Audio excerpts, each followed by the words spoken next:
सर्दियों की एक खौफनाक रात थी। बाहर तेज हवा चल रही थी, खिड़कियां जोर जोर से हिल रही थीं और हर चंद लम्हों बाद आसमान पर बिजली चमकती। एक पुराने घर के अंदर एक बूढ़ा शख्स अपने पोते को लहाफ ओढ़ाए बैठा था। पोते ने जिद की, दादा अब्बू, आज मुझे कोई डरावनी कहानी सुनाए। बूढ़े शख्स ने चंद लम्हे खामोश रहकर बाहर अंधेरे में देखा, फिर धीमी आवाज में बोला, ठीक है, मगर ये कहानी सुनकर शायद तुम आज रात सो ना सको। पोता खुश होकर सीधा बैठ गया और बूढ़े शख्स ने कहना शुरू किया।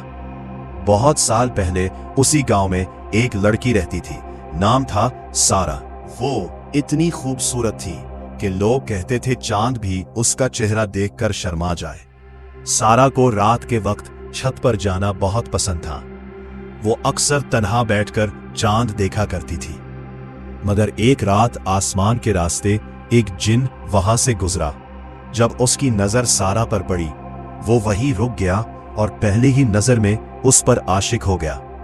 अगली रात वो एक खूबसूरत नौजवान के रूप में उसके सामने आया।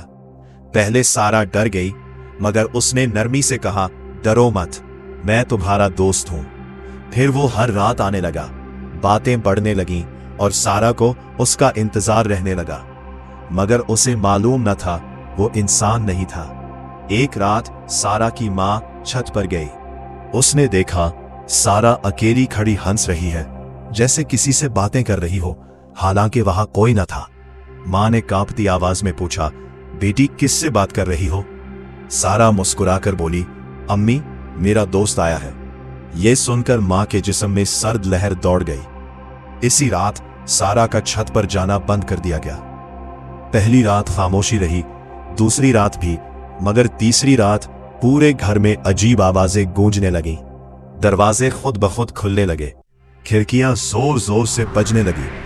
फिर अचानक सारा के कमरे से खौफनाक चीख सुनाई दी। जब सब अंदर पहुंचे, सारा हवा में मुअल्लक थी। उसकी आंखें स्याह थीं और आवाज किसी मर्द जैसी। वो मेरी है। फौरन गांव के आमिल बाबा को बुलाया गया। उन्होंने कुरान पाक पढ़ना शुरू किया। जैसे ही तिलावत हुई, कमरे में तूफान सा आ गया। सारा कांपने लगी और उसके मुंह से आवाज आई, अगर उसे मुझसे दूर किया तो सबको मार दूंगा। आमिल बाबा ने सख्त लहजे में कहा, तेरा खात्मा करीब है। फिर उन्होंने बताया, इस जिन को खत्म करने के लिए वीरान हवेली के कुएं का खास पानी चाहिए, मगर जो वहां गया कभी वापस ना आया। ये सुनकर सब खामोश हो गए। तभी गांव का एक नौजवान आगे बढ़ा, दलेर, नेक दिल और बेखौफ। उसने कहा, मैं जाऊंगा। सब ने उसे रोका, मगर वो अंधेरी रात में रवाना हो गया।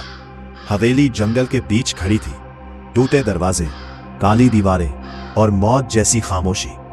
जैसे ही वो अंदर दाखिल हुआ, दरवाजा खुद ब खुद बंद हो गया। दीवारों से सरगोशियां आने लगी। पुरानी तस्वीरों में लोगों की आंखें गायब थी। फिर किसी ने उसके कान में कहा, वापस चले जाओ। हवेली के बीच एक पुराना कुआं था। नौजवान ने रस्सी नीचे डाली। जैसे ही पानी निकाला, कुएं से एक हाथ बाहर आया और उसकी कलाई पकड़ ली। वो चीखा, मगर खुद को छड़ा लिया। तभी वही जिन सामने आ गया, अपनी असल खौफनाक शक्ल में।